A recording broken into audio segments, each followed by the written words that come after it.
नमस्कार, मैं हूं मुस्कान ओझा और आप देख रहे हैं मनी 9। आज हम बात करने वाले हैं सुप्रीम कोर्ट के एक ऐसे ऐतिहासिक फैसले की जिसने देश के लाखों यहाँ पे पेंशनर्स के चेहरे पर मुस्कान ला दी है। अक्सर हम ऐसा देखते हैं कि सरकारी नौकरी के बाद लोग ये सोचते हैं कि अब तो सुकून की जिंदगी होने वाली है, लेकिन महंगाई की मार सबसे ज्यादा उन्हीं पर पड़ती है जिनकी इनकम यहाँ पे फिक्स्ड होती है। इसी मुद्दे पर सुप्रीम कोर्ट ने केरल सरकार को एक बहुत बड़ा झटका देते हुए इक्वालिटी यानी कि बराबरी का एक नया सबक सिखा दिया है। डिटेल में समझने की कोशिश करते हैं कि आखिर ये पूरा मामला क्या था और कोर्ट ने इतनी बड़ी बात आखिर कही क्यों है। तो देखिए क्या है ना कि ये पूरा मामला शुरू होता है साल 2021 में, जब केरल सरकार ने एक गवर्नमेंट ऑर्डर निकाला। क्या है वो गवर्नमेंट ऑर्डर? देश में महंगाई बढ़ रही थी तो सरकार ने ये तय किया कि वो KSRTC यानी कि Kerala state road transportation corporation के कर्मचारियों को थोड़ी राहत देने वाली है। सरकार ने एक नियम बनाया, जो लोग अभी नौकरी कर रहे हैं यानी कि सर्विंग एम्प्लॉयज़ हैं, उनका यहाँ पे जो डियरनेस अलाउंस है यानी कि DA जो है, जिसे हम हिंदी में महंगाई भत्ता कहते हैं, 14% यहाँ पे बढ़ाया जाएगा। लेकिन जो रिटायर हो चुके हैं, जो पेंशनर्स हैं, उनका जो DNS रिलीफ है यानी DR है, वो सिर्फ 11% ही बढ़ाया गया। बस यही वो जो 3% का आपको फ़र्क नज़र आ रहा है ना, ये वही फ़र्क है जिसने इस कानूनी लड़ाई को जन्म दिया। रिटायर्ड लोगों का ये सवाल बहुत ही सिंपल, बहुत ही सीधा था कि क्या महंगाई सिर्फ नौकरी करने वालों के लिए ही बढ़ती है?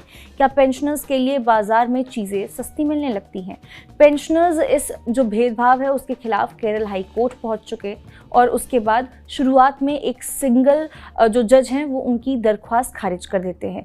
लेकिन जब मामला बहुत ही बड़ी बेंच यानी कि डिवीजन बेंच के पास जाता है तो उन्होंने यहाँ पे पेंशनर्स के हक में फैसला सुना दिया। इसके बाद केरल सरकार और KSRTC ने यहाँ पे जिद पकड़ ली और वो पहुंच गए देश की सबसे बड़ी अदालत यानी सुप्रीम कोर्ट में, ये उम्मीद लेकर के कि वहाँ उन्हें राहत तो मिलने ही वाली है।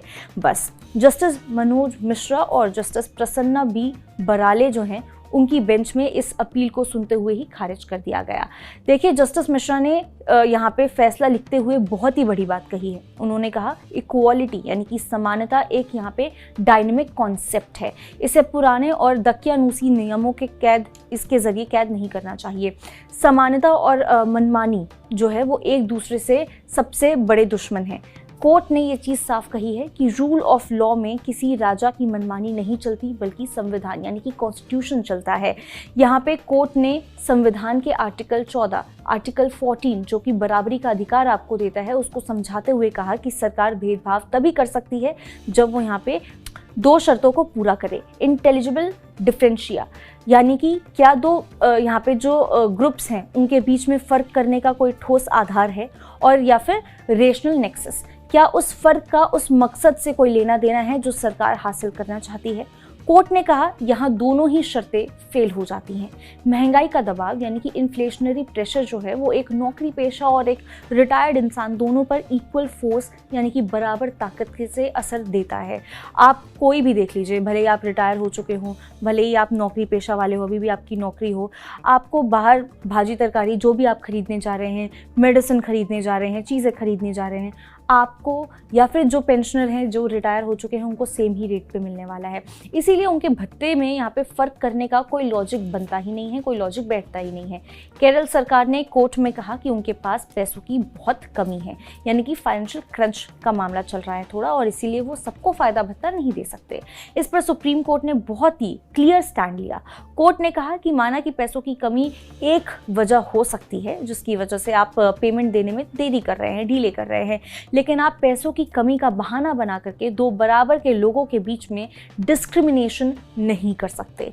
एक बार जब सरकार ने ये तय कर लिया कि भत्ता बढ़ाना है तो वो ये नहीं कह सकती कि A को ज़्यादा देंगे और ग्रुप B जो है उसको कम मिलने वाला है, सिर्फ इसीलिए क्योंकि B जो है वो रिटायर हो चुका है। ऐसा नहीं चल सकता, ये डिस्क्रिमिनेशन का मामला है। बस ये जो फैसला है वो सिर्फ केरल के पेंशनर्स के लिए नहीं है, बल्कि पूरे देश के लिए एक मिसाल है। कोर्ट ने ये बहुत ही साफ किया है, बहुत ही क्लियर वे में कहा है कि पेंशन जो है वो कोई यहाँ पे खैरात या फिर दान नहीं है, बल्कि ये उनका हक है।